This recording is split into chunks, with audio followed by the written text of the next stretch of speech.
And just come and quickly do it. Should be fine. Yeah. Okay, welcome everybody to this session. We are running about 5 minutes late. So, first of all, thank you for making time to come. It's very late in the evening on a Friday in this very beautiful city. So it's a real commitment to have you here and to have everybody, your commitment to be part of this. So in this particular event, we are going to focus on resilience or locally led adaptation in Africa, and specifically looking at what are the opportunities and challenges with regards to technology, capacity building, financing, rights, and a number of things that really are expected to enable locally led adaptation. My name is Johannes Atela. I am the director of the Africa Research and Impact Network, which is co-convening this session together with the East African Community Conservation International, represented here as well, the Frankfurt School, and with partners from the University of Copenhagen, University of Nairobi, and with the very generous support from the IDRC, that's the International Development Research Center, based in Canada, and also represented by Dr. B. Madkari, who is here with us. So, as you know, ladies and gentlemen, that we are headed to the global stocktake in terms of what has been achieved with regards to the nationally determined contribution. And we know in Africa, our nationally determined contributions have given a lot of attention to issues around adaptation and resilience building. So as we head to the stocktake, the big question I'm hearing as the discussions and negotiations continue is what exactly are countries going to report in the global stocktake? What are they going to say as, or what are they going to put up there as their key achievements? Part of this discussion fits into that agenda, specifically trying to look back into the experiences of the countries in terms of their pursuit or implementation of NDCs, and then how can we feed that particular experiences, lessons, and insights into the progressive reporting for the global stocktake. And you are aware, resilience is a very complex area, very socially constructed. There are a lot of complexities that are not yet or are yet to be unpacked. So it is an opportunity for us as a community to begin this dialogue. And the best thing is that we are beginning this dialogue at the global platform at the COP. And we are preparing to be able to give a much more stronger voice in the next COP. That's the COP 28, scheduled for scheduled at the UAE, the United Arab Emirates. This session, ladies and gentlemen, is going to be in two parts or three parts. To say the first part, we are going to hear about some case studies of what is working with regards to resilience or what is not working. And these are a number of projects working within the African continent. Then after hearing that, we are going then to put some of the lessons, some of the perspectives, some of the insights that are emerging from those particular case studies into a much more broader perspective. What do they mean for the global goal on adaptation? As you are aware, currently there are discussions on global goal on adaptation, and there are calls for the scientific community, the IPCC, to support frameworks that can help to achieve report on progress with regards to the global goal on adaptation. So this is part of that journey. and I think we will be able to make that contribution. So, straight into my first session, first part of the discussion, I want to invite Mr. Alphonse Molo, who is going to talk to us about rights and resilience with regards to, building the adaptation of marginalized communities. Because we want to speak for the marginalized voices, the pastoralists. And Mr. Molo will draw insights from an initiative that he'll talk about. So Molo is a PhD student at the University of Nairobi and also University of Copenhagen, but also a fellow at the African Research and Impact Network, really pioneering the area of resilience and rights. So Molo, I don't know whether you want to make the presentation from there or you want to come here. Karishma, how are we going to move the slides? Okay.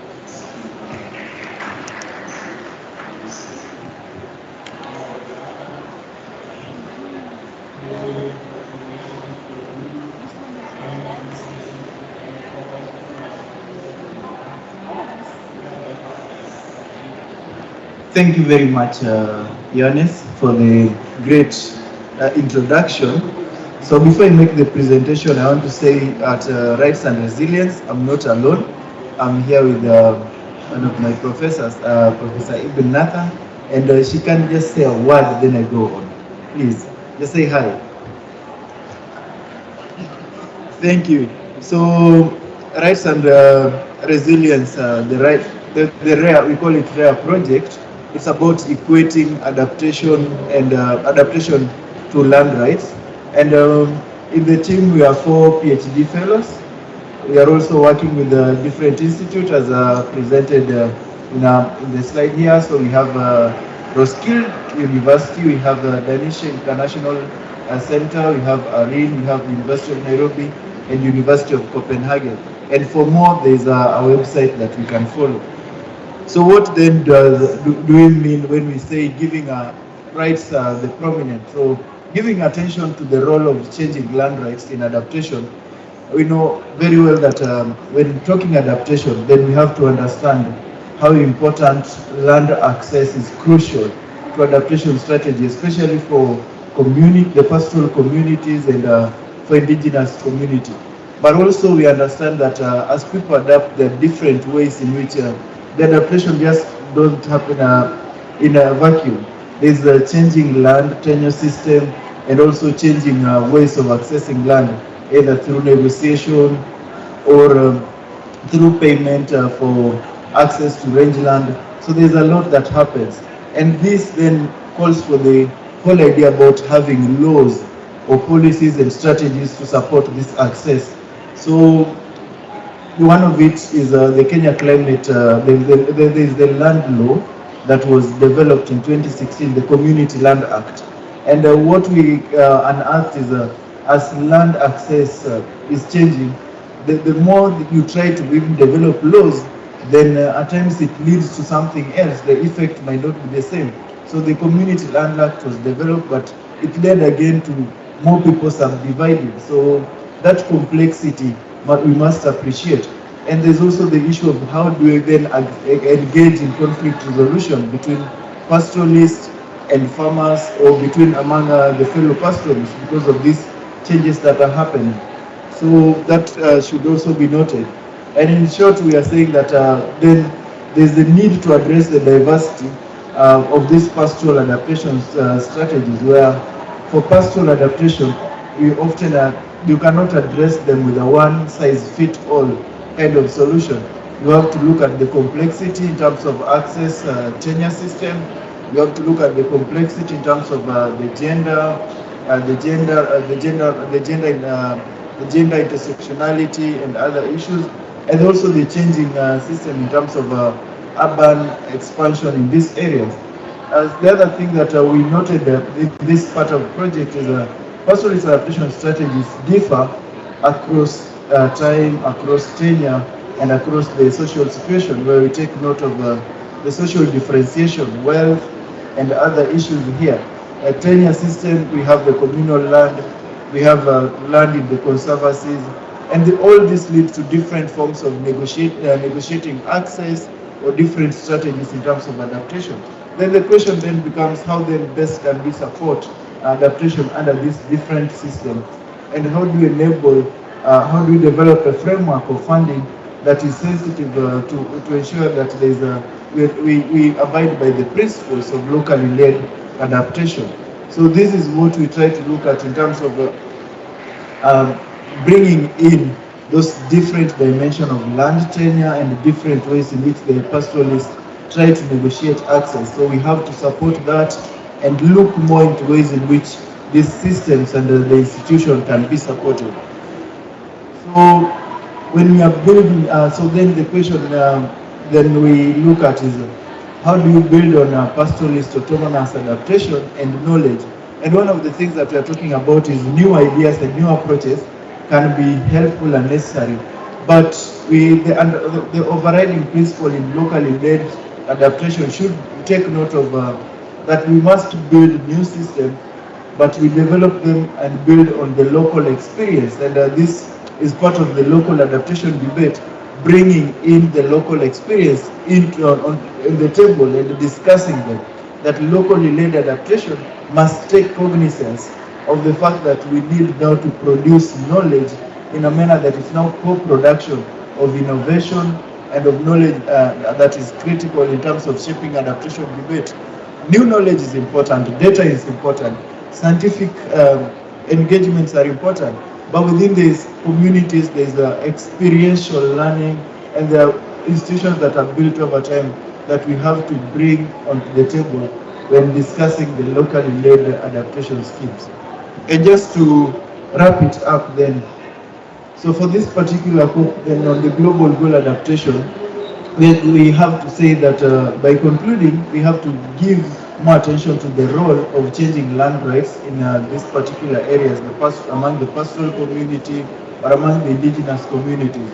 And the next thing is, apart from giving access rights and paying attention to the need, which has not been done within the COP, the international framework, we also need to address the diversity of different adaptation strategies, where when addressing this diversity, we take cognizance that not a one-size-fits-all solution is going to work in this complex situation. And lastly, the need for co-production of knowledge. Scientific data is important, but the experiential learning from this community really plays a role in the learning. So thank you very much, and I hand over to Dr. Thank you, Molo. Indeed, rights remain very central, and it's a key contributor to what marginalized communities are able to take up or to pursue in terms of their resilience. I want to bring Elijah Torai from Conservation International, and Elijah will give us some insights from the ground, real things happening on the ground around the African rangelands and adaptation examples from the local communities. So Elijah, you are welcome. This topic is also linked to what Molo has talked about around rights and resilience, because that is critical for the marginalized. Well,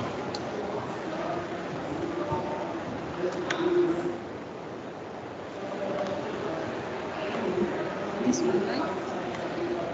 This one's for you.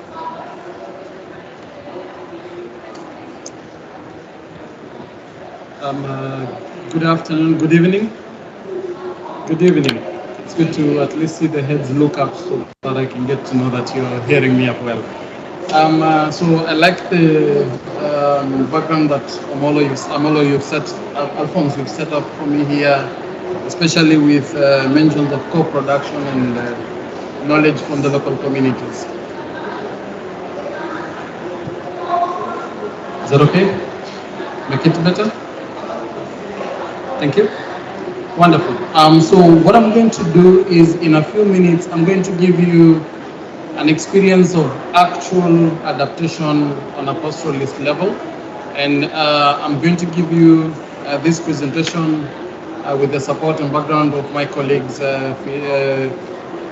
Jacamo and Jacques, Jacques is not here, but Jacamo is right here with me.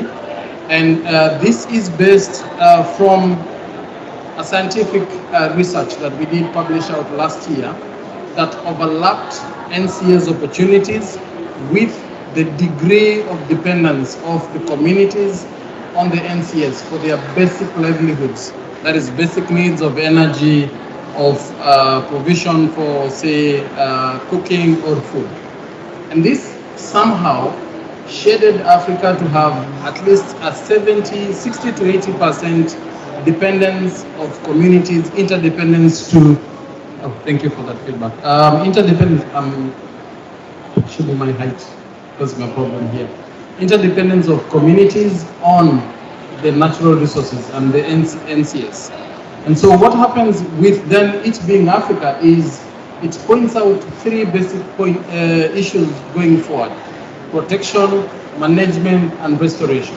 For Africa particularly, the most important part for natural climate solutions or nature-based solutions is management. So demonstrating here out now is a livelihood management, a pastoralism management model that we're implementing as Conservation International.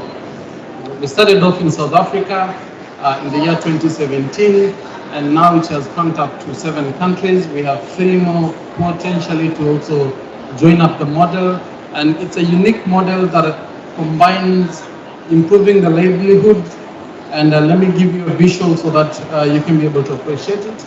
It takes the knowledge of the community, improves the pastoralism lifestyle through grazing, practical grazing, lot management, and an interesting predator-prone mobile bomber. And what this mobile bomber does is it protects these animals at night.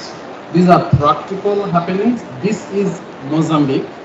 And at the same time, infused with the scientific information and model and prototype running, there's a calculation of how many days the animals will stay, and that photo gives you an example of a previous bomber and a current bomber.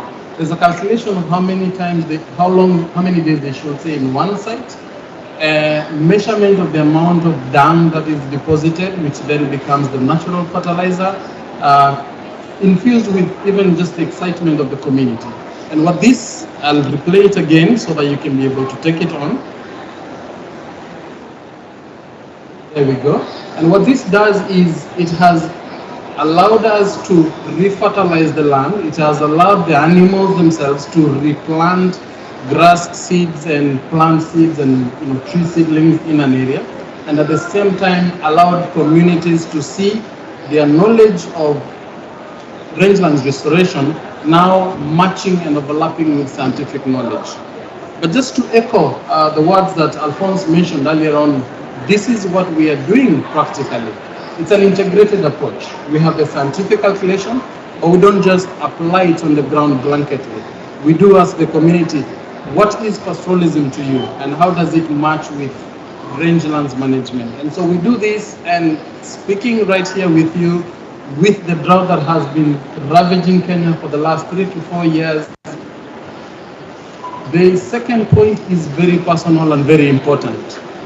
Pastoralist communities are demoralized. They are shaken, their social culture fabrics are just broken down.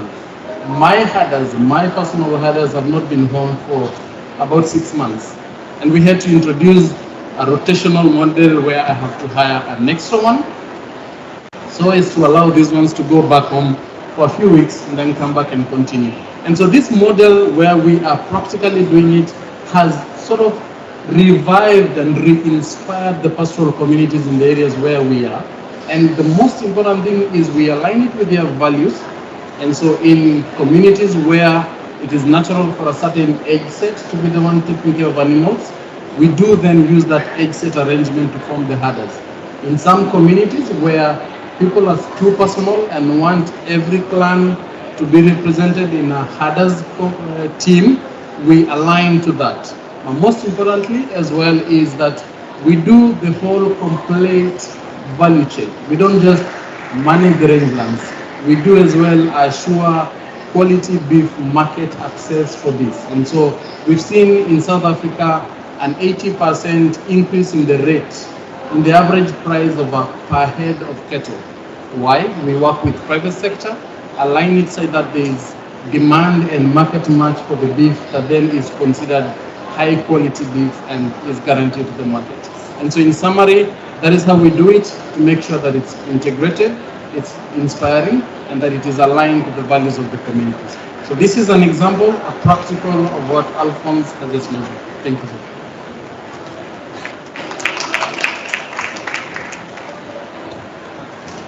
Thank you, Elijah, and I want to recognize the presence of our East African community partners. Many people got lost to access this venue, so we apologize for that. Even myself, I went around 7 times when I reached here. So yeah, the good news is that we are here, and yeah, welcome. So before I bring you to say something, we will finish with the case studies, and then you'll say something as we go into part 2, the panel discussion. I therefore now want to bring, we've heard about the challenge, the rights, our rights are really interplaying the resilience of local communities, especially the marginalized, that's the pastoralist. We've heard about a solution that is being profiled through the Conservation International. We now want to hear about how can these solutions be scaled up, how can they be made stronger, made more robust, what kind of investments we need to put in place to make sure that these solutions actually take root. And from that, we're going to hear from 2 more initiatives that are trying to address climate finance strategies and trying to see how can investment into these solutions be enhanced. The first case is on a fellowship program that is looking at capacity on adaptation and of course mitigation financing. And I have young fellows here who have been part of that program. They'll tell us more about the program, but it's my pleasure to bring on board. I don't know who wants to start. Is it, ladies first. Bring Gladys to basically, give us a background, and then we'll bring Obed. And make sure you introduce yourself properly. Karim.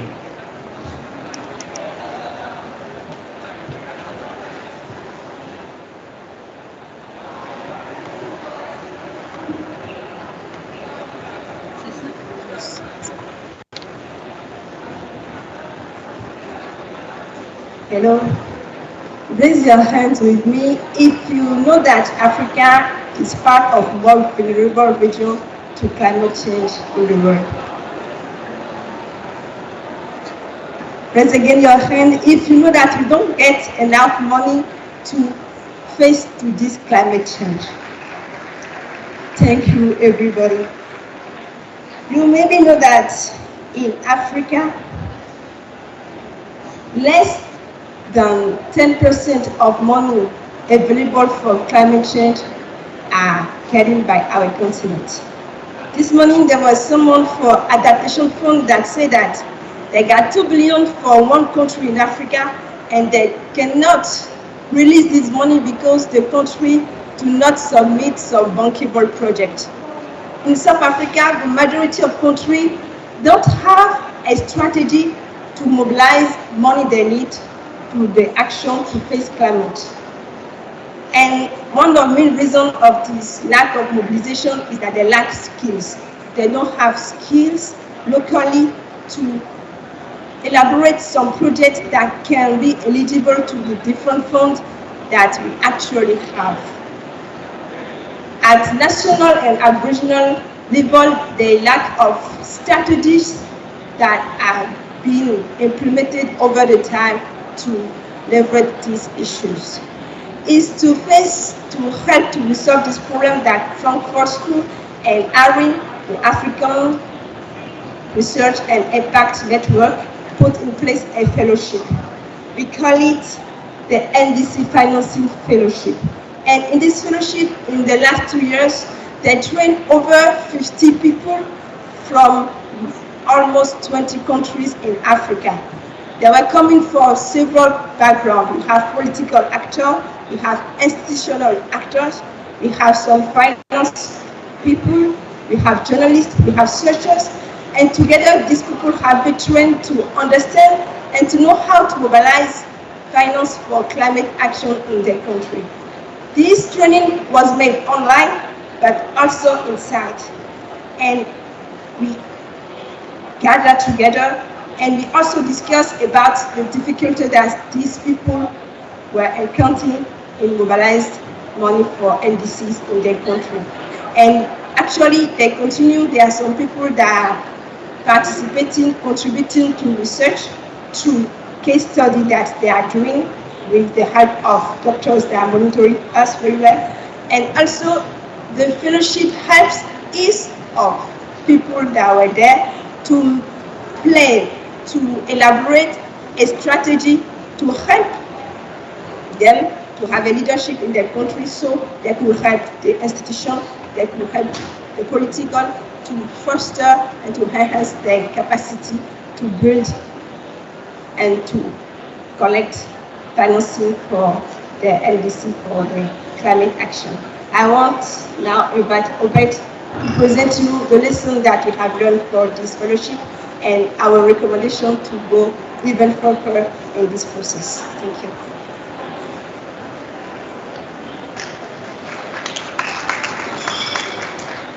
Hello, good evening. My name is Obed Asamoah. I'm from Ghana, a fellow with ARIN and also part of the NDC fellowship. So as part of the fellowship, we did a lot of research and case study across Africa, and some of the key lessons we learned from the fellowship was there is little clarity on institutionalization of private sector in NDC financing. I'm from Ghana, and I've attended a lot of climate change workshops with policymakers, and you normally find the private sector involved in some of the discussion. But it's through this fellowship, the case study I was doing, I realized that in terms of the governance structure, normally the private sector is not involved. The policymakers just invite them as part of collaboration and as part of policy formulation. But in terms of the governance structure, they are nowhere to be found. And so it's an area that we can look at. Then capacity building also must focus on skills development. As my colleague said, ARIN and Frankfurt School is taking that initiative where we are trying to build a lot of skills development across Africa. And it's one of the things that most African countries lack, the requisite skills to be able to undertake a lot of policy initiative to close that financial gap that we need. Then partnerships among various actors which can foster climate finance in Africa. This can be done through national actors and also sub-national actors. One of the key issues that came out from the research was normally you have most countries in Sub-Saharan Africa have a devolution system where you have the national government and other sub-national actors in play, but there is no strengthening of the sub-national actors to be able to mobilize their own finance to address a lot of community issues. And so these are one of the areas we can look at, and also a critical role of data and research that is lacking on the continent. And as part of our recommendation, we recommend that there should be a continuous capacity building program to support a lot of African countries, and this can be done through the fellowship that ARIN and Frankfurt School undertook. And so such programs should continue to support the capacity of a lot of policymakers and a lot of researchers across the continent. The network of NDC professionals and also a link with the African NDC Hub. There should be that kind of linkage to promote a lot of innovation on the continent, and also create expert and learning platform. One of the key issues in Africa is we don't share our stories due to lack of documentations a lot of things happening across the continent are not new. And so African countries are not able to share their success stories, learn from experiences of what others are doing in order to promote innovation in our countries. Then also there should be monitoring and capacity gap and see the opportunities for intervention. Always, we should also continue to monitor a lot of gaps that is happening and also look at how we can leverage on those gaps to improve on innovation and capacity. Thank you very much. Let's clap for them properly. Thank you. Yeah, so that program is supported by IDRC, and we are still working on ways of creating a more sustainable approach to capacity building, because this is very critical. And these young fellows across Africa, there were 100, and then we have 50 dedicated ones, are now doing great work. They are doing some knowledge leadership, bringing together a special issue on climate finance strategies in Africa, and this will be actually launched in the next COP. So we are trying, there's an opportunity to promote leadership through this kind of initiative. To go into the next element, now that climate financing is a major gap, as we've had, especially the capacity of countries to be able to develop strategies, I want to bring in Dr. Annette Dekan from the Frankfurt School, with whom we've actually worked closely to support capacity and climate finance strategy. So Annette will talk to us about improving resilience to climate change through finance, innovative financing mechanisms such as insurance, based on their experiences. Welcome, Annette.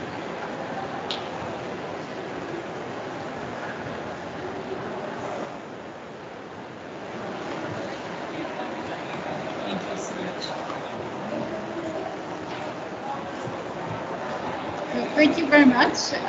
It's a pleasure to be here. My name is Annette Detken. I'm the head of the Inter Resilience Solutions Fund. It's a grant facility that is funded by the German Ministry for Economic Cooperation and Development. Oh, sorry. Can you hear me better? Perfect. All right.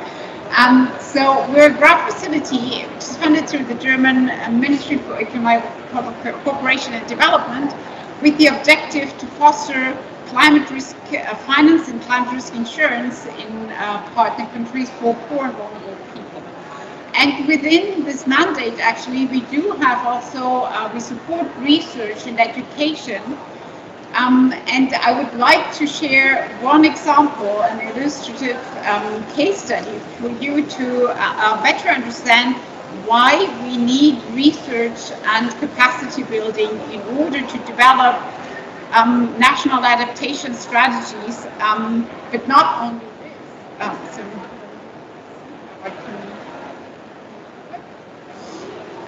But also actually inform many decisions that are taken in the local context in the countries, but also, as we heard, need to be broken down to the local level, to sub-sovereign level, and take into account for the diversity in a country. So here I would like to present a case study for Ghana, which we did actually to measure the impact of river and flood in the country, and we looked at specific sub-regions in Ghana. Here I'm just showing you some results of the impact of river and flood on the buildings. And you see already here, just citing two examples, you see that in Accra, in the metropolitan in the greater Accra metropolitan area, river and flood seems to be actually only of the minor hazard, with only $138,000 US expected as losses over an accumulative of 30 years, taking today's climate. In the western region, however, this is much stronger. You see here already an expected loss of damage of over $6 million US over a 30-year period. Now, this is only when we look at today's climate, but we all know that the frequency and intensity of floods are expected to increase over the next decades. And so you see on the right-hand side then if we take these changes into account, climate change, but also that asset values will increase over the next decades, of course, also the expected loss and damages will increase considerably. So while we have an increase of more than 20-fold in the Accra region, this impact is going to increase by a factor of 9 in the Western region. And why is this so? The analysis that we have here, the tools that we have at hand, actually allow you to break down the different drivers of this increase in loss damages. So you see in both regions, actually the majority of this increase is actually due to climate change, and only to a minor extent due to an increase in asset values or higher building stock. The question, though, is what does that information then tell these different decision makers in the regions? What can they do in order to reduce the risks? And here, climate risk analysis actually allows us to look and assess different adaptation measures. And here we have just looked at 3 predominant measures. One was to increase the permeability of the area. The second was actually to improve the drainage system. And as a third measure, we looked at the impact if additional detention ponds are constructed. Now, we can use then these tools in order to assess the impact, which is the reduction in expected losses and damages. And you see that on the horizontal line here. On the horizontal line, you have, just as an example, you have in the Western region, the total risks and damages that we expected was $55 million US. Now, if you look at the 3 measures and you would implement all these 3 measures, you could reduce risks, but not to the complete extent, right? You see there is a gap between the reduction of losses and the total expected loss of 55 million. So the question is, what do you do with this remaining risk? Even if you decide to implement all these measures, you would still have a protection gap that would need to be addressed with other measures. The situation, though, is different for Accra. Here, even implementing one of these measures will reduce already more or less the majority of risks, and therefore the situation in Accra is completely different from the Western region. So what would the decision makers decide? Would they actually, for example, in the Western region, decide to implement all of these measures? Do they have the fiscal actually capacity to do so? And what is cost efficient to do so? And this is now what we can measure also with the tool, defining the cost efficiency as if you implement a measure, you invest $1, you would like to reduce the losses at least by $1, right? In order to make that efficient. Better, of course, you can reduce it even by more than $1. So that is the benefit cost ratio that we can see here, and you see the red line here reflecting this cost benefit cost limit. Each measure, each adaptation measure beyond this line is actually considered as cost efficient. Other measures are not cost efficient. So this tool actually allows then the decision makers whether or not and how to actually define their adaptation strategies, what to implement, and with which priorities. This is actually the main message that we wanted to convey here, that is, it's very important to look actually at the diversity across different regions. Therefore, you need to downscale the national strategies and the NDCs on the local level, and that's why you do need these detailed analyses.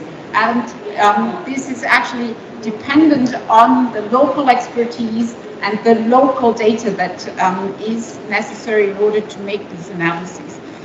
Last but further, actually, these adaptation strategies differ, right? According to the analysis that we have seen here in Ghana, the adaptation investments in the Western region would look different from the adaptation investments in the Accra region.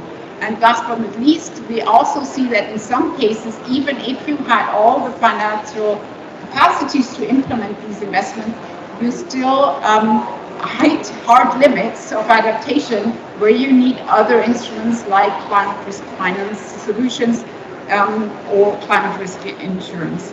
So to sum up, I think for us it's very important to stress that all these nice instruments need very good data and assumptions that depend on local expertise and local research.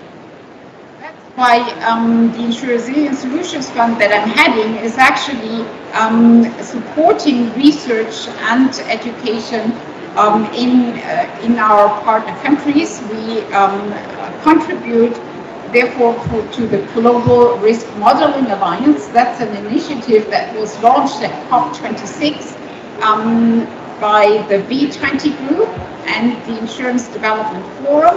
And the German government contributes to this initiative through the ISF, and we support here climate risk analysis, but specifically also the capacity building in order to make sure that the countries and our partners are empowered to do these risk analysis themselves, right? It's really important that these analyses are updated, that they are fed with new data, with new expertise that come with climate change. And as we know, climate change is not just a one shot, it's something that continues and would need additional analysis over the next coming years, and therefore we're happy to support our partners with this program. Thank you very much. Thank you very much, Charlie. Very important when you think about the discussions going on around loss and damage and how to create metrics around that for equitable compensations and support. So this kind of insight is really very critical towards that. Before I bring in the East African community, I want to give the audience a few minutes, 5 or so, to raise questions, comments on the presentations that have been made so far. So let me, I'll give chance to the first three. The first three people. Yeah, I can already see 2, 3. So we'll start with, do we have another microphone?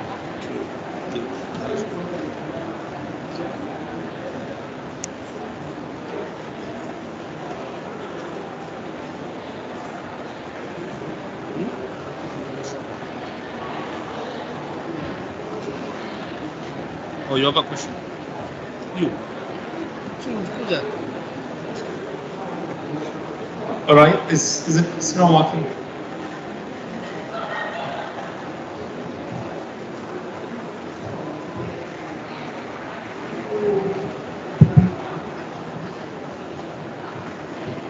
Okay, I think this will work. Thank you so much for the discussion today and your presentation. Come from the UAE. I was a recent graduate from environmental sciences. I'm very much interested in learning about risk disaster reduction. And it was interesting also getting to know the different case studies that you guys shared. And I was wondering if there's any sort of partnerships that you guys also work on with regards to educational programs, let's say in the bachelor level and not necessarily a higher level, because I think many of us want to enter that space. And I personally don't know where I can, get the resources to do that, because I'm also from Sudan, and we don't really have many programs in disaster risk. So I'm just wondering, because there's this fellowship program as well, which is a great opportunity. But yeah, I'd love to know if there's any partnerships in the education sector as well. Thank you. Just hold it on, Dr. Annette. I think that's directed to you. And what was the second? Yeah. Thank you for the presentations. All of them very interesting. But all of them very interesting. But I'm puzzled by the pastoralist approach to the mobile cattle farm. So I really wanted to know more about how you came up with this idea, and then, according to you, how is the restoration of the soil achieved through work, through this very simple strategy you are adopting? Thank you. Thank you. Final. The final one was here. So that is for Elijah and Molo, the question, so take note. Yeah, thank you, Anissa, for the presentation on climate risk modeling. I'm Charles Tonwe, and also an Africa Research and Impact Network Fellow. My concern around climate risk modeling. In Ghana, did you consider the multi-hazard modeling, considering the high level of vulnerability of Africa, where for risk and cascading risk, like the case Kenya now is facing unprecedented impacts of drought, and also maybe subsequent extreme floods. And in terms of data needs, were you able to access reliable data within the local context, even at the national level in Ghana? What are some of the challenges around data access for reliable, which are reliable for multi-asset modeling? Thank you. Thank you, Annette. You could start, then maybe Molo and Elijah with you.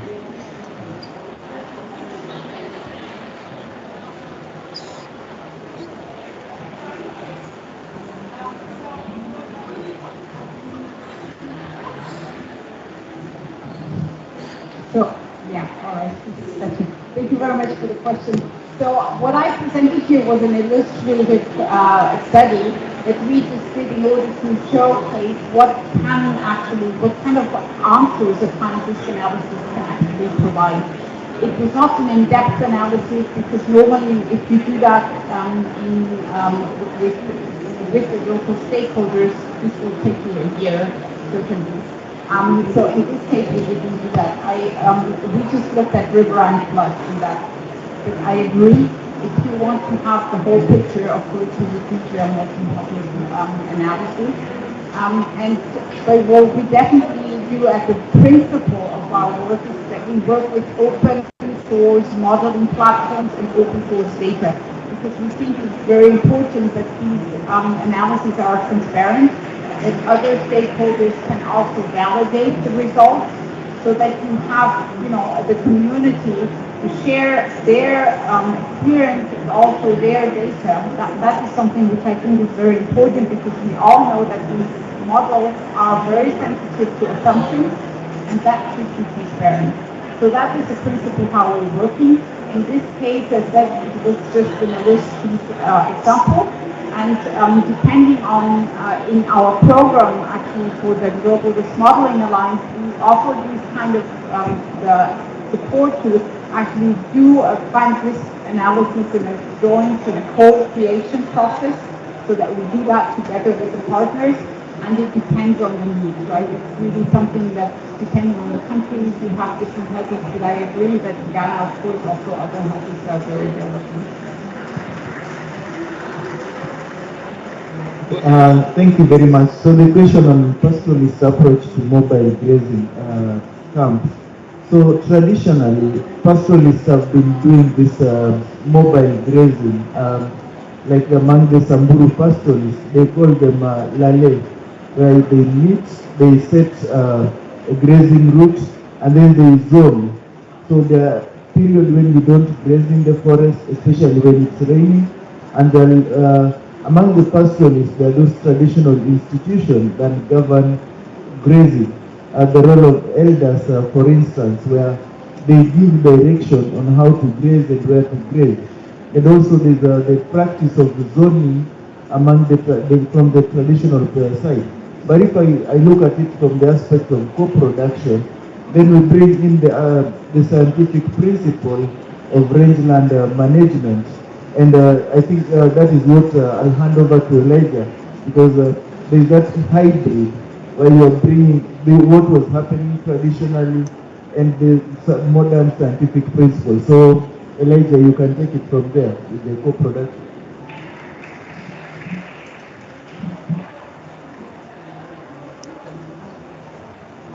Just switch it on.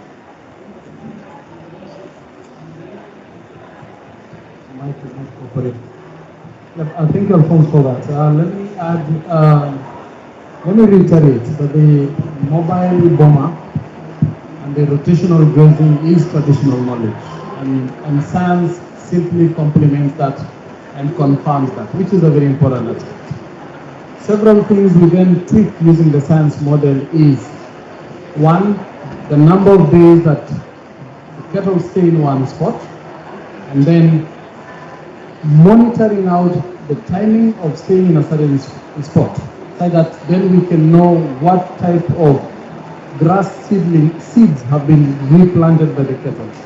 Second point, the introduction of a mobile bomber then does a very interesting thing.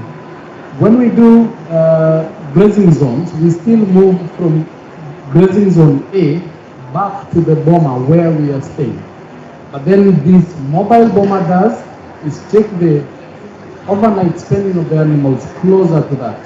And that does so many things. One, it reduces the walking of the cattle and hence the ripple effects to soil erosion, and hence to letting a bit of the grassland around the homesteads recover, and so many things. And then again, what we've done with the model is we transfer the knowledge of setting up the mobile bomber to the eco rangers, to the eco herders.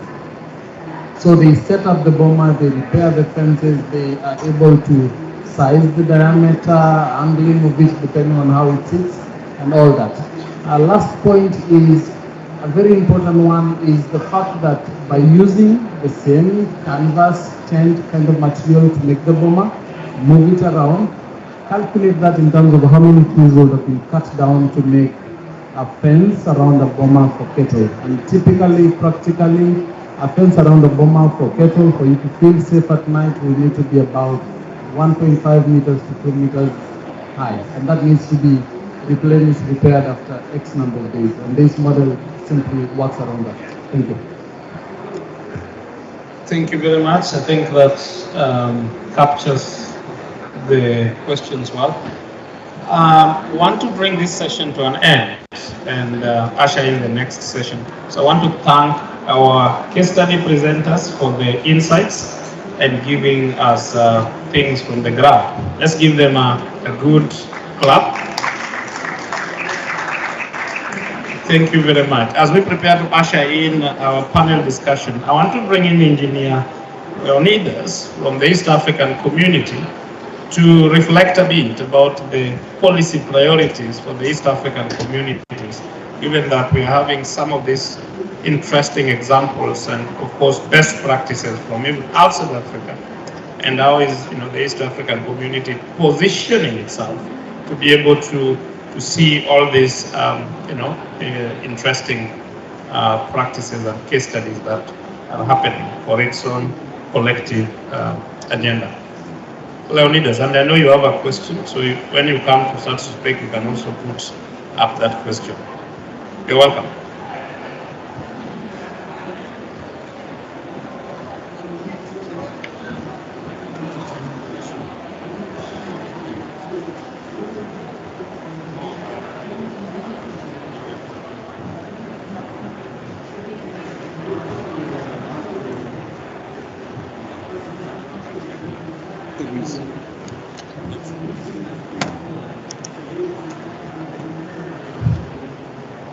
Thank you very much, Daktari.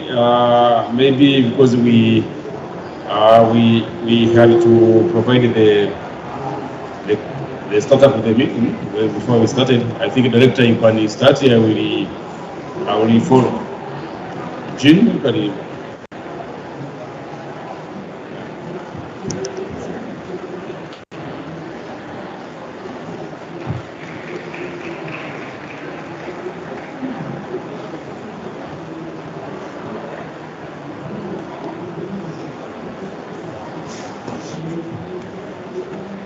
Yeah, good evening, everyone. I think it's a good evening, right? Yeah, first of all, let me apologize because we delayed to get here. It was a bit a challenge.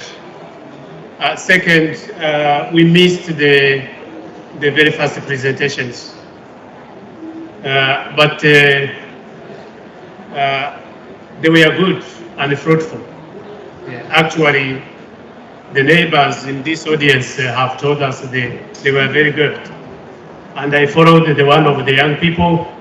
I like their presentation. They are very vibrant and very insightful. And indeed, let me try to add something just to set the scene for the next session. I'm Jean-Baptiste Abogimana. I'm Director in charge of Environment and Natural Resources and so many other sectors, including industry, agriculture, East African community. But the subject matter of here is the COP, the impact of climate change.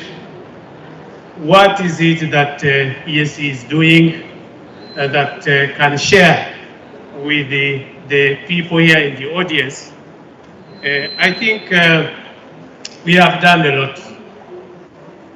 Let me focus on national determined contributions. I think our partner states, we have 7, Kenya, Rwanda, Burundi, Tanzania, Uganda, South Sudan, and the DRC very recently. They have come up with their own national determined contributions. And these are a set of programs and interventions meant to ensure that, partner states are, they have a serious weapon to ensure that they have resilience, required resilience to impact of climate change. They have actually tried to tailor-make those national determined contributions to their real situations.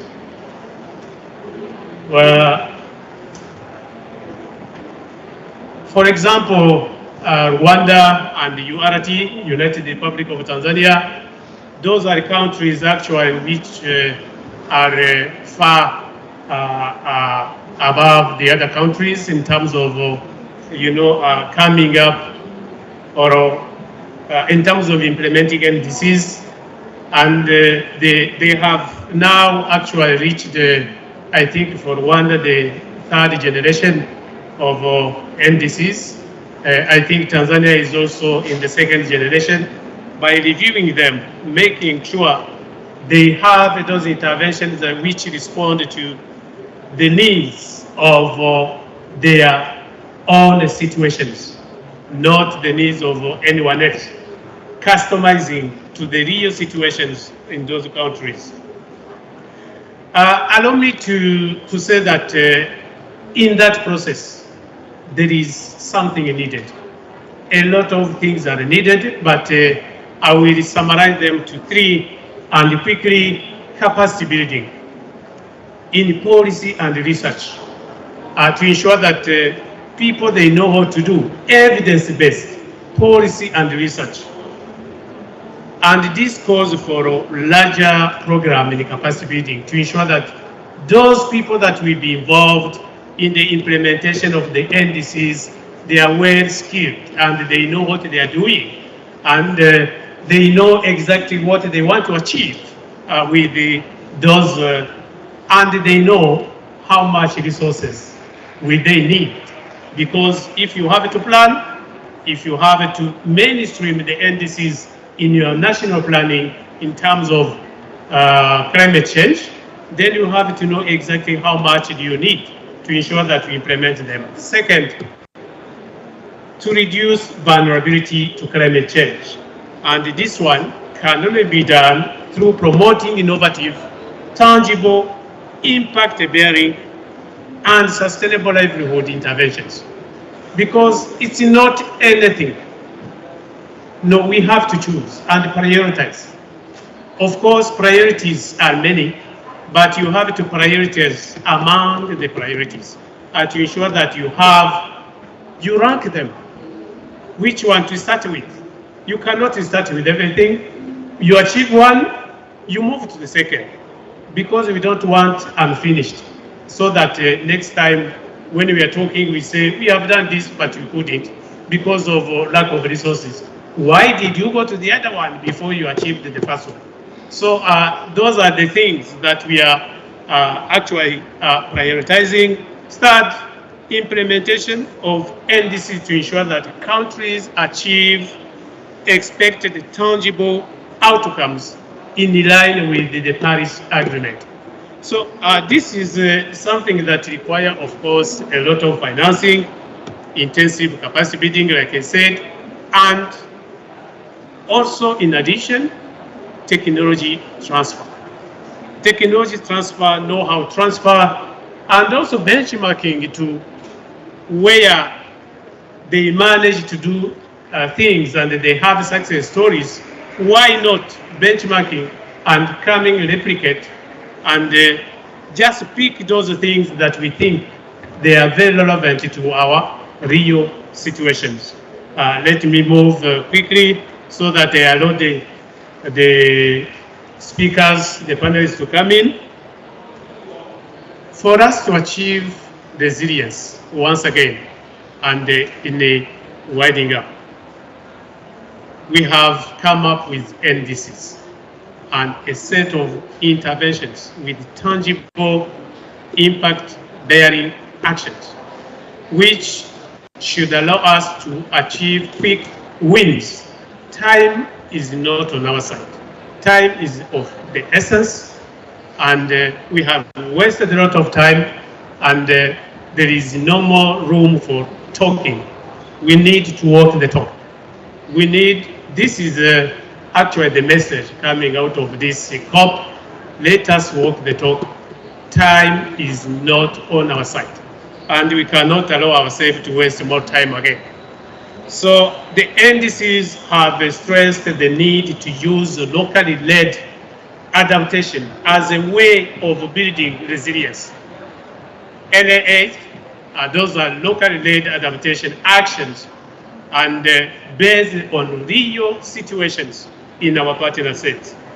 And innovative locally led actions, adaptation actions, interventions, will have been measured, evidence-based, based on facts, based on what we have, based on figures, facts on poverty reduction that is caused by the impact of climate change, food security, everything, disaster risk reduction, and the financing mechanisms are needed to actualize this goal in line with the global goal on adaptation, as in line with the Paris Agreement. This session is going to build on that, on those few aspects that I have just alluded to, and on the experiences from research and the practical interventions taking place within the East African community, and to highlight some of the opportunities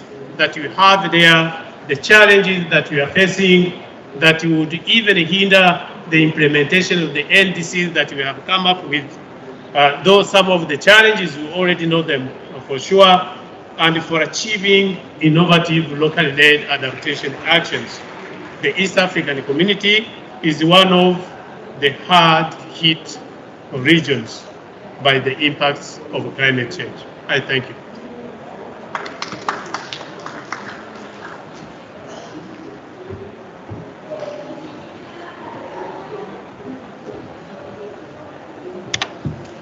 Thank you very much, Director. And maybe for me is to go in deep what has been highlighted that linked to the science and the policy level, as Dr. Taylor has requested us to add on. Let me share that I know the time is not with us. We have a presentation, but I think you have no time. So we try to be more smart and to mention the challenges we have and how the solution we are taking on. I'm here to start on the science That's one of the areas that as a region we are getting a lot of challenges, not only for East Africa community, but as a whole in Africa. And you may recall that in the fourth IPC report, we had the special chapter 9 of the IPC report that maybe Africa showed that Africa was vulnerable. But when you read the 5th and 6th report, Africa is not shown as no standalone chapter. Why? Because we didn't have much research, and then we are much vulnerable. But if the research and we don't provide enough data that we are vulnerable, then we are losing that facts. So I'm happy that you are here to highlight such challenges, that the science has to take the lead into this process. We have seen the IPC report, and that is what Africa has been calling all the time, that the facts, the decisions, the resolution from the COPs has to be based on the science.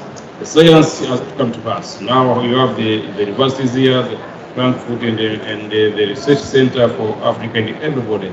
I think we are very happy to see that we are taking lead at a policy level within the East African community. We are really committed and ready to work with the science to make sure that there is we call for to inform our policymakers in that regard. That's one. The second is the issue of building with the NDCs. The NDCs, as East Africa community, we have made analysis. We found that as a whole by 2030, we need about 212 billion US dollar, both for adaptation and mitigation, and having 70% for adaptation because of being much vulnerable, and also 30% going to the mitigation actions in the context of enhancing the resilience to the impacts of climate change. That has been the challenge for us, and that is what we are looking on as a solution. And as the director has mentioned, for us now on what we are doing, as I said in July this year, we adopted the East Africa Climate Mobilization Strategy, and we have committed to mobilize at least 40% of 212 billion to support countries both for transboundary ecosystem adaptation initiatives, and also in all areas of research and the water sectors, in the energy, agriculture, because we are really much our much of the economy depends to the agricultural activities. And that's why now you are mentioning the issue of the insurance. I'm good that you mentioned it from the Frankfurt experience. This is the area that we, as Africa, we had the case studies in Kenya, we had the case studies in Malawi as well, to see how the insurance schemes they can support us to increase the resilience to the impacts of climate change. However, I must admit that the research needs to help us further, because we found that under a normal person, like a woman in the village, where we have the droughts, insuring their crops, it is quite a challenge. So as a researcher, we have that room to show that this is possible and provide a solution. So it is our appeal that at a policy level, to work with the researchers to ensure that we can understand the insurance schemes, so as to ensure that they are really giving the impact to the community, reducing the vulnerability.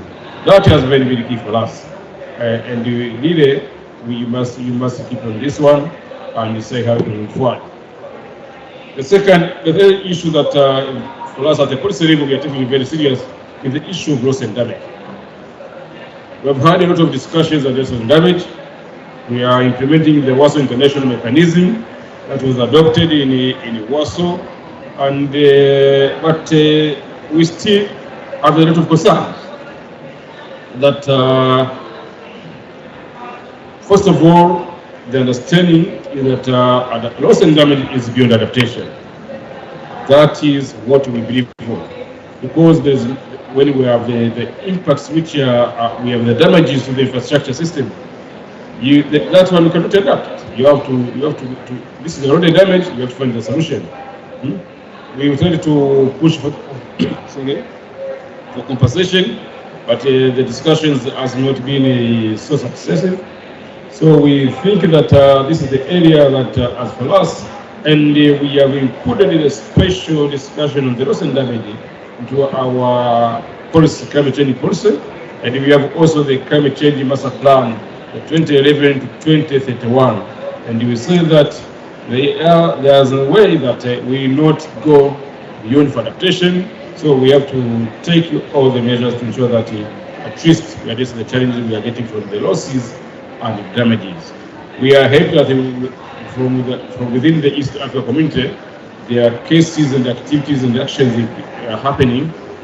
For instance, some partner states like URT, there's a construction on the seawall, so as to address the challenge of the sea level rise.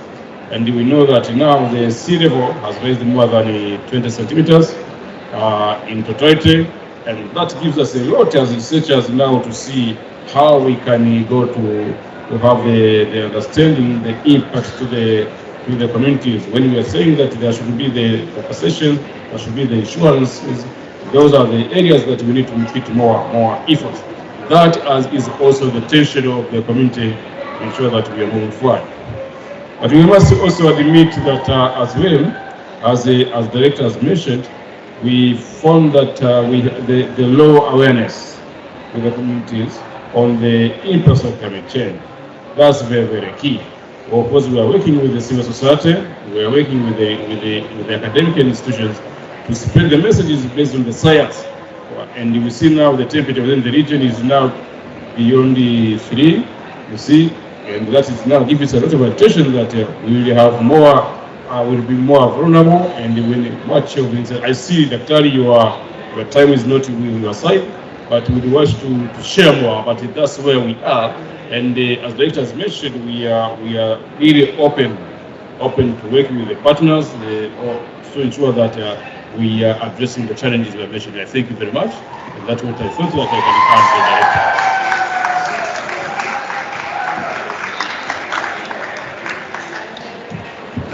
Thank you, Director and Leonidas. We appreciate those comments, and we are really passionate and committing really to work with you and begin really a very collective journey towards addressing some of the challenges you've mentioned. At this level, I want to bring on my panelists, but as I bring them, I want to invite Dr. Ben Aligari, who is a senior program specialist on climate change at the IDRC, to also respond a bit to some of the challenges that have been mentioned and what IDRC is doing, what are the opportunities. Finance is a major issue, IDRC is a donor, so let's hear from what IDRC has to say moving forward, and especially capacity building.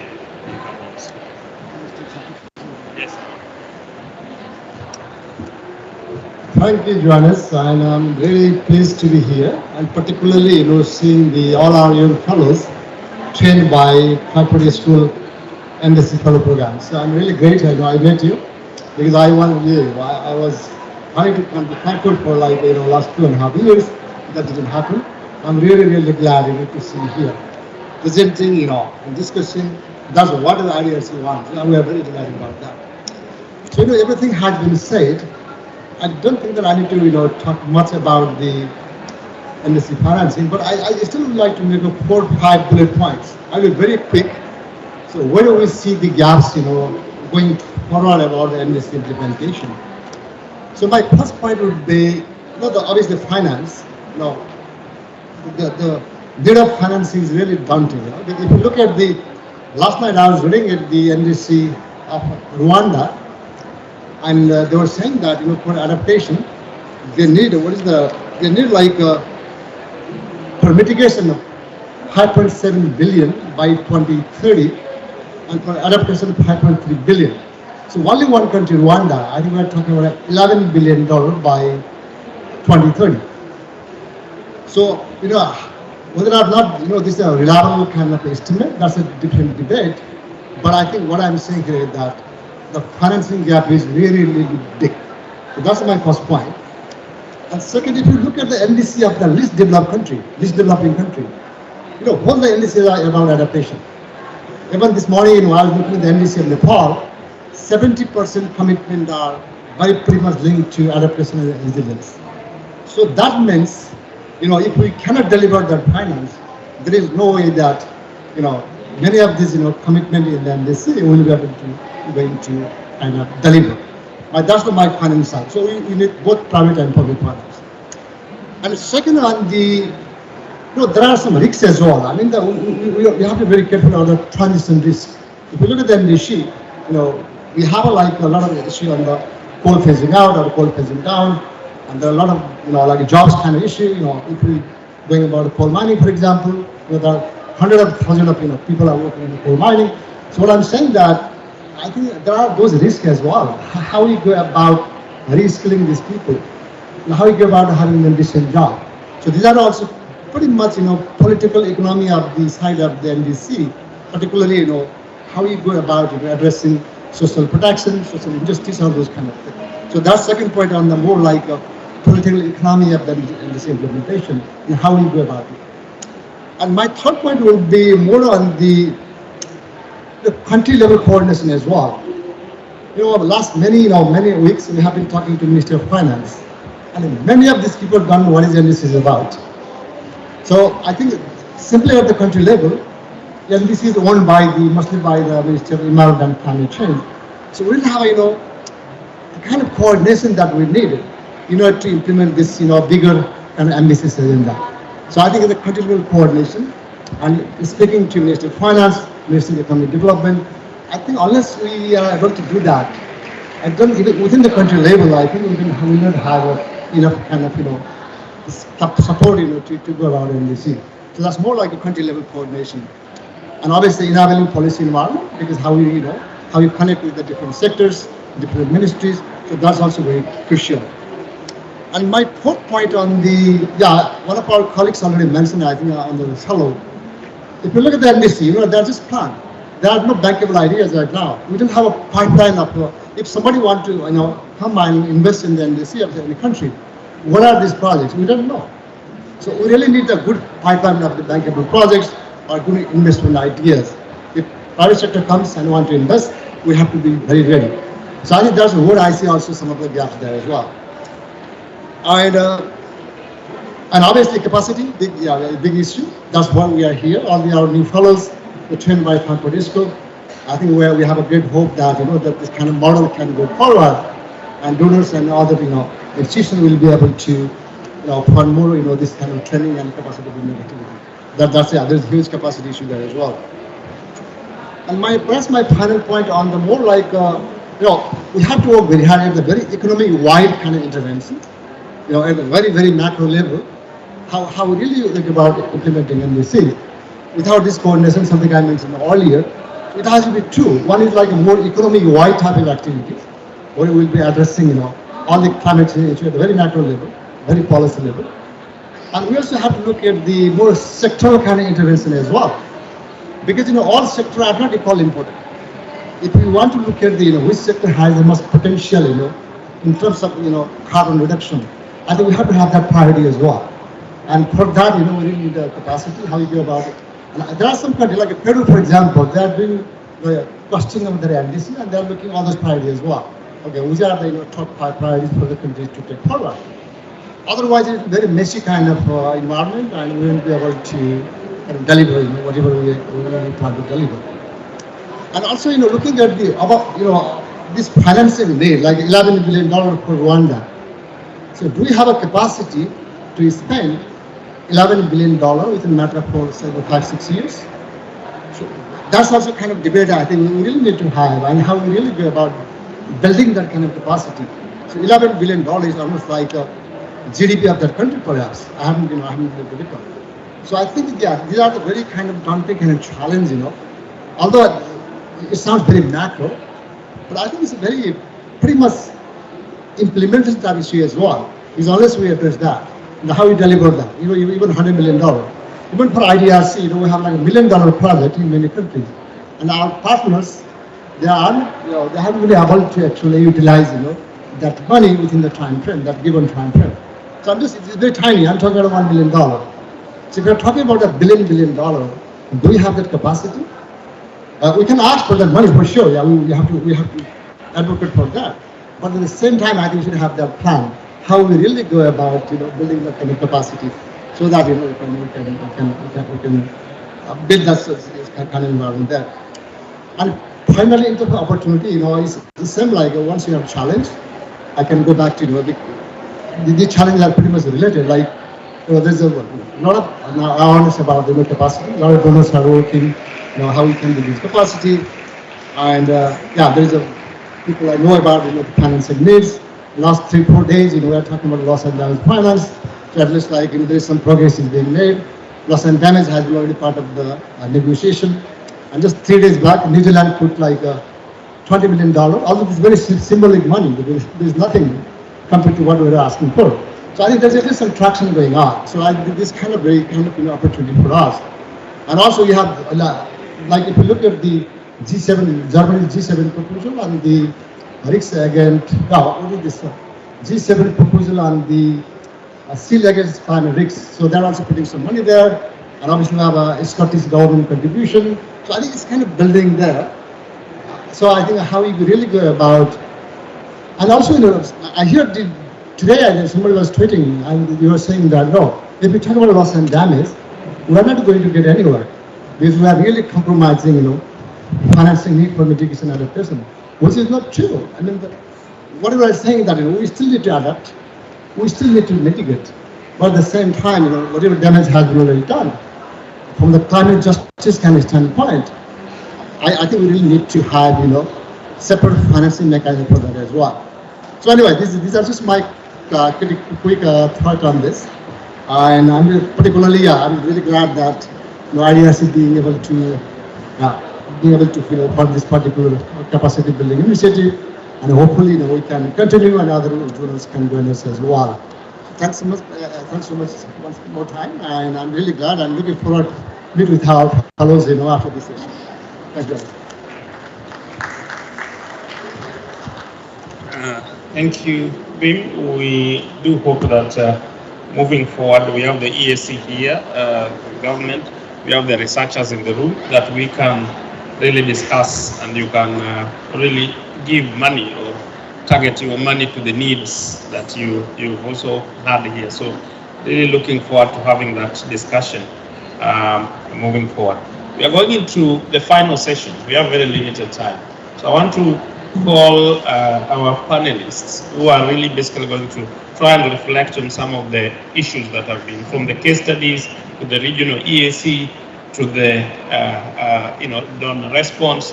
What do all this mean for the global processes, the global goal on adaptation, the global stock take? Take us up there, please. Where are the other panelists? Dr. Annette, are you supposed to join the panel? Or you're good? You've shared the case study. So we have Dr. Kennedy Mbeva, from Oxford University, but also a strategic advisor at IREAD. We have Dr. Iben Nathan, or Professor Ben Nathan, from Copenhagen University. And we have Shalom Diku, from the Conservation International. So the first question I have, and this goes to you, Kennedy, given some of these cases that we've had about and some of the challenges that have been raised, what do these mean for the global stock take, and of course, also reflect a bit on the global goal on adaptation? Are we headed anywhere? What are the complexities you see? Thank you very much, Dr. Taylor. It is a pleasure to participate in this event. And I'll share my reflections drawing from, first and foremost, the presentations that have been made here today, but also reflecting on my participation in facilitating the session in the global stock take on adaptation. I think I'll put 3 quick points that came up for me in the process. concrete initiatives, are very concrete, are very grounded, and trying to connect them to the global structured process. And the first one is the issue of fragmentation. As you can tell, there are many different actors that are working on these issues at many different levels. And the question is whether there's a coherence and whether everyone knows what everyone else is working on, and whether there's a connection between the various actors who are working on these part of the various levels, from subnational, national, regional, all the way to the global level. And the second point I'd like to highlight is the issue of effectiveness. At the very specific cases, I'm sure we can tell whether an initiative is effective or not. But when we look at these initiatives on aggregate, are they effective when we measure, for example, the gap between the impacts of climate change, but also some of these responses? So I think that's another critical area that is very important in addressing. And the third and final point, I think, which has come up very quickly, very frequently in this discussion, is the issue of capacity, and that's the capacity to first and foremost assess the vulnerability and risk profiles, but also to conduct research, find out what gaps exist, but also the capacity to keep strengthening the various processes and mechanisms. I think those are the three key elements. Thank you, Doc. Very important. We are actually supposed to be closing down. So your quick reflections, Prof, in half a minute, and then also Nico in half a minute, please. I'll do my very best to do it. There would be a lot to say, but I think what the session shows very clearly is that very often there is a huge challenge to connect local level experience with what's going on at the global level, and there's an internal gap where we have many cases showing the different problems that people faces depending on their social status and so on. What we have and what we can actually do at the national level, technologically, our great models. If we could find a way to connect some of this, it would be fantastic. For our project, we have witnessed that even though we talk a lot about capacity and innovation, it really has to relate to the local level, but also that sometimes the simple solutions, as we were also shown, that they can do a lot as compared to very advanced solutions. For us, it is the main thing that the study we have done of pastoralists, and I think for many indigenous peoples in the world, territories and land and rights to access land is so crucial that it comes almost before anything else. So if you don't have access to land, you cannot access nature, you cannot use any innovation for anything. So protection of local people's access to land is something that is very close to our heart. But how we can relate the different levels, our skills at the global level, and to localize it. This is our big challenge. Excellent. The locality is very complex. Duku, half a minute. Thank you, Dr. Colleagues, good evening. My name is Shalom Biku, and my background is in law. And at times, judges would tell me, highlight your submissions in 30 seconds. So that's what I'll do. Apologies if it's succinct and pithy. I think for us as Conservation International, when we're talking about adaptation, I think the big thing we have to think about is nature, right? Think about ecosystem-based approaches, right? Natural, nature-based solutions that we can really utilize to address these challenges. And you go to the global goal on adaptation, the benefits that nature provides people is something that we can't ignore. With 10 seconds left, because my colleague Elijah Oleturat Atian shared data, shared a map of areas in which there are vulnerable people, right? How do we then ensure that resources, policies actually target them to make that bigger difference in rangelands, in grasslands, near forests, next to mangroves? And that's what we should do. So thank you so much. Thank you so much. Very on time. 3 things One, the local system is very complex. We need to find ways of linking to the global system. We know solutions, there are innovative solutions that are emerging, and their needs in terms of investments, in terms of capacity. There are opportunities. The question is, are we ready to take into those opportunities when it comes to financing and some of the support in terms of technologies? A very good question that was put across by BIP. So we need to prepare ourselves to be able to tap into the opportunities so that we are able to address the resilience needs of the marginalized, address their rights, and be able to really contribute much more effectively to the Paris Global Goal on Adaptation. I want to thank you so much. Time is up. I know EAC was supposed to close, but we thank you. We will basically continue this discussion. Thanks everybody, and may you have a fantastic weekend. Thank you.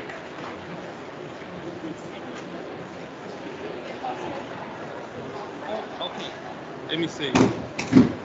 For the RN fellows, please, Leah is there to coordinate. We are having a short debrief meeting. Please, Leah.